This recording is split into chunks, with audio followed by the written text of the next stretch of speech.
the announcement, but I will try. At least I'm not standing between people and food, I hope. That's usually the toughest part. So I study the interaction between technology and society. I started on the technology side. I wanted to be a computer programmer as a kid. And the reason I wanted to be a computer programmer was that I thought it would be a nice career without ethical issues like the other things I had considered, like physics and biology. There seemed to be so much ethics around them. So I thought, you know what, I'll be a computer programmer, I'll just write stock software, there'll be nothing ethical to worry about. I was very wrong, obviously. And then I switched, realizing what an important technology this was going to be for society. I switched to sociology and trying to study the impacts of these technologies. So that's my very short introduction to the intersection I study, the technology part and the society part. And it's a great time for transition. It's an amazing, interesting, fascinating. You hear all these applications, you hear all the possibilities. You heard some from other speakers. There's all this data, the sensors, AI, machine learning, super exciting. So my technical side is super excited. My sociology side, worried. I'm worried because such transitions come with a lot of challenges. They come with a lot of pitfalls, a lot of difficulties. It doesn't mean a lot of good things are impossible. It just means you have to be very careful about how you go about it. So I read an interview before coming on here with the Chief Technology Officer of Hitachi, Dr. Hironori and Suzuki-san. And he was interviewed by a person from the World Economic Forum who focuses on these things. And there was a phrase that really stuck with me, which is technology, all technology has lights and shadows. And it's the shadows part I want to talk about, not because I'm unaware of all the great things that can happen, but I think we really need to pay attention to these. So when I study, especially machine learning, the focus and the worry that I have is that this is a powerful, potent technology. It can deliver insights. A lot of times these days when we're talking about artificial intelligence, what we mean is we take a lot of data and we use machine learning to try to understand insights. But machine learning, and I know there are technical people in the room, and there are also executives and not necessarily technical people in the room. The machine learning challenge is that it's a technology, it's a way of doing things that's different compared to the way we used computers before. So when I was learning to program, and all the sort of previous generations, we used to give direct instructions to programs. We used to say, step by step, here's what you do, here's what you do, here's what you do, here's what you do. So it feels kind of like if you're going to teach someone how to tie shoelaces, you say, take this, make a bow, do this, do this. It's a very detailed recipe. So with machine learning, what we do is we take all this data, all the data that's being generated, all the data that's being collected, and we throw it against these programs that build these neural networks, big matrices, and then give us classifications and answers. So here's the tricky, amazing, fascinating, but also really challenging part. They're black boxes to us. They're black boxes in that we don't really understand how they come at their insights. We don't really know what they're doing. We can just kind of see how they work, and they work sometimes surprisingly well. We also don't have a lot of things a lot of tools we have with other statistical methods, like margin of error, other things when we have some understanding of what's going on, false positives, false negatives. So what happens when you do that is that you're setting loose a kind of intelligence, machine intelligence. It's less like something you've instructed, it's more like something you've grown, right? You've grown this thing, and it's doing its thing. It's kind of like having this, perhaps a child, that you can try to influence, but in the end, it does what it does, this machine intelligence. And that can have really dangerous consequences. I'm gonna give one example It's an example I give a lot, but it's an example that shows how you can have the best of intentions, very good people, and end up doing something really dangerous. And my example is YouTube's recommendation algorithm. It's something most of you are probably familiar with. When you go on YouTube, you watch something, you get recommended something. And then it autoplays. And then you watch that or not watch that, you get recommended one more thing. This recommendation algorithm was rolled out with great fanfare. It was the product of Google's own research, the Google Brain project.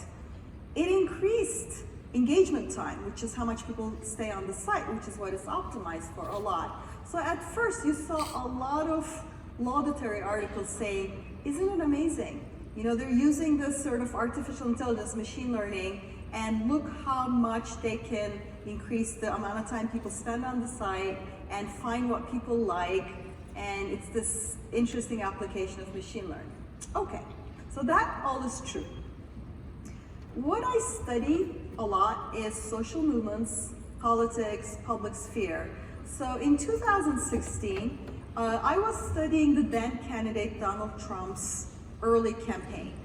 It was a time when people didn't really take the campaign very seriously, but I was studying it. I was studying the social media side. I was going to some of the rallies, and I wanted to write something for the New York Times where I have a regular perch saying, look, you need to take this candidacy seriously. Everybody's treating it as a joke, but here are all the reasons that this is actually a viable potential movement almost. So I wanted to write that.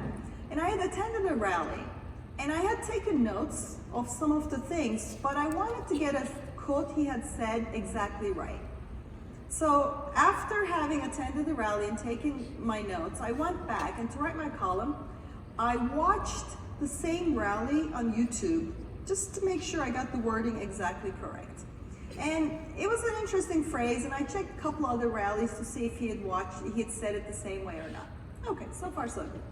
So after I did that, YouTube started recommending very different things to me. It started recommending scary things to me. I started getting autoplayed and recommendations of first sort of weird, maybe white supremacist kind of things, but it was unclear. And then pretty soon it was recommending the Holocaust never happened kind of stuff to me. It was recommending all these things. And I thought, whoa, what's happening here? This is kind of scary. And I thought maybe this is a correlation. Maybe there's a subsection of this audience that's watching these, and that's what YouTube's doing. So I said, okay, you know, I'm a social scientist too. I'll do experiments. So I started watching other political rallies. I started watching Hillary Clinton or then candidate Bernie Sanders rallies. And YouTube would recommend more left or more extreme things. Like, okay, maybe this is something to do with politics. You know, when you watch political stuff on YouTube, you get, you know, pushed to one side or the other. So I started kind of playing with that. So I did a lot of these. I watched a video about being vegetarian, and YouTube was like, how about a video about being vegan? Vegetarian's not good enough. I was like, okay. I started watching a video about jogging, how to jog, jogging, running, taking up running, and YouTube's like, how about an ultra marathon? Wouldn't you like to run 36 miles? Okay, you're never hardcore enough for YouTube. I got it, right? Whatever you watch, it's gonna push you to one extreme or another. So what's going on here?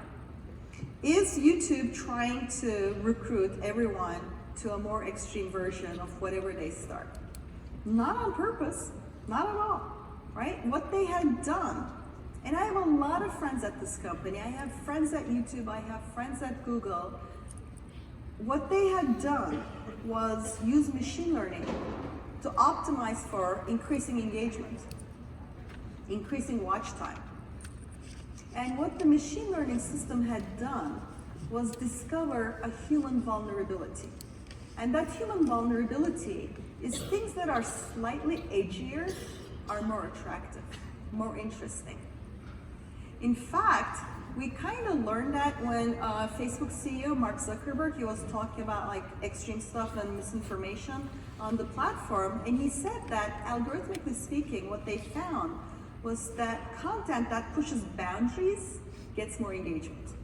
Of course, right? It kind of makes sense when you think about people. Things that are novel, exciting, conspiracies, they're more fun, they're more interesting than kind of boring ways of, here's the basic truths and here are these things. And YouTube's algorithm had discovered that human vulnerability and was using this at scale to increase YouTube's engagement time without a single engineer thinking this is what we should do. Now, I give this example because YouTube's a very important platform. If you're a young person in Indonesia and you're watching something, and let's say you're devout and you want to watch something about how to be more devout Muslim, YouTube will recommend extremist content to you. If you are a young boy, teenager, and you're thinking, there's feminism and what about boys? Some innocent question. YouTube will take that and take it down. Sometimes white supremacist, sometimes very misogynist stuff. It will take people and push them to extremes automatically, exactly because the optimization and the tool we're using, machine learning, have this pitfall. So what do we learn from this example? What we learn is that when we use these programs, machine learning especially for insights, we have to do extra things. We have to do extra things and say, there are shadows here. This is a technology we do not fully understand. When it gives us insights, when we use it to optimize, we don't really know what else it's optimizing for. And we also have to realize that we might know things that we don't know what to do with. So we're in Vegas, and if you wanted to find customers to come to Vegas, one of the things you probably don't want to do, because it's not ethical, is find compulsive gamblers or identify people about to enter a manic depressive state. Manic state, people with bipolar disorder, because people in the early stages of manic disorder tend to become compulsive with spending money and gambling, and it's one of those things that the industry knows, it's one of these things the medical establishment knows. But if you just set loose, say, a data insight algorithm and say, find me people I can sell tickets to come to Vegas, and you don't check what it's doing, it could well be doing that. It could well be finding people who are vulnerable and who your optimization will work. Your ticket sales go up. But you're doing something that as a society we shouldn't necessarily be comfortable with. It's that kind of power of the insight that we don't really always understand that I think is important when people say, all right, let's optimize for this. Let's use this for insight. The question to step back and think is, what is it actually picking up on? Because it's a black box, we don't always know what it's picking up on. And there's a way in which it can reify the past. Because with machine learning, what you're doing is you're taking all this data, and whatever's in that data becomes codified in this, giant matrix you just created that you don't really understand. So you could take a lot of human biases that are present in the data and just import them in. And it looks scientific, but all you've done is take the past and project it into the future. We find this very often when you use these algorithms for hiring. You find that a lot of times they have these issues where they're replicating whatever biases there were in the existing data. So when Amazon tried to use AI to do more hiring, what they found was it was discriminating against women. What the machine learning was telling you is that in your own hiring, in your past, your hiring managers were discriminating, and the machine learning is picking up on it. Now, in that particular case, of course, you can kind of say, oh, we discovered this, and it's a way to fix it. But because of the way machine learning works, it could also be discriminating on dimensions you've never thought about, you never considered. It could be weeding out women who are more prone to become pregnant in the next 2 years. Machine learning can pick up on these subtle things but it does it without you knowing it's done it. Because unlike previous programming, you don't know what it's doing. So that's one challenge. The other challenge is when you have this much data from sensors, you have to have a policy on when do I draw insights from this. Because some insights, do you want all those insights? What are you going to do if a government demands that data? What are you going to do if, for example, because I do social movement research, I was just in Hong Kong recently. And I was doing research, I was looking at how they're using technology and all of that, and there was an incident on September 1st when the protesters went and blocked the airport, the entrance, as a form of protest. And then, long story, the government shut down the subway that they would have used to get back. And they started walking, which is like a 4 or 5 hour walk. And there was this bridge that the police were apparently waiting for them. And then there was this mobilization among the population, and they said, we're gonna go get these protesters out of there. So lots of people got in their cars and drove there and just loaded up with these young protesters that they didn't even know and drove them back so that they wouldn't have to walk back through this bridge, which was blocked. Okay, so if you have a car that's connected to the internet or has an IP, like most of our cars today, and what happens if the government wants that data? Because all of a sudden you have a full list of people who are sympathetic to that protest, right? So what happens if you have data? Data, in some sense, people say data is the new oil, you can do all this machine learning with it, you can do all those things, but it's also a liability. It's also radioactive at times. Do you want this data? If you have this data, how long are you going to keep it? What are you going to do when somebody wants it, if it's a government? What if it's something that has insights into things like, for example, if you just have a fitness tracker on you, it can probably predict things like onset of depression, less movement, different patterns. What are you going to do with this data? How are you going to analyze it? How are you not going to analyze it? So every kind of thing we do in this particular setup requires what I would call a red team. You need people in the room who are going to say, there's light and there's shadows in this technology, and how do we figure out and bring more light into the shadowy side so that we're not blindsided, so that we're not just sort of shocked by the ethical challenges when they hit us, so we think about it ahead of time. Now, the good part of it is that I'm a genuine optimist. I talk about sort of these shadows and these dangerous things and pitfalls because I think, just like any other potent technology, if we pay attention to that side, we can do a lot better, because if we don't pay attention to that side, people are not going to want to do the good things we could do, right? If the data can be used to fire you, or to figure out protesters, or to use for social control, or not hire people prone to depression, people are going to be like, we do not want this.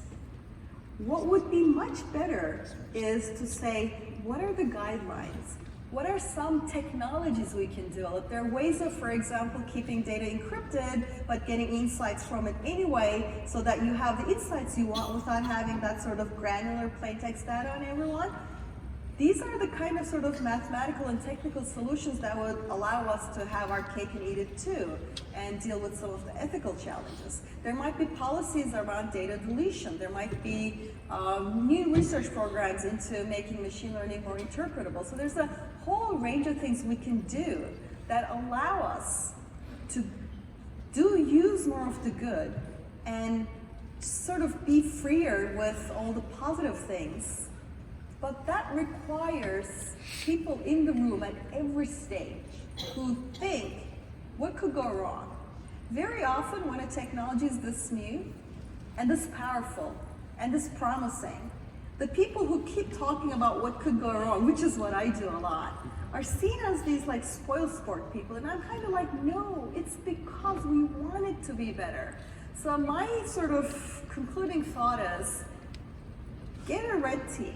Get people in the room, wherever you're working, who think about what could go wrong. Because thinking what could go wrong before it does is the best way to make sure it doesn't go wrong. Thank you.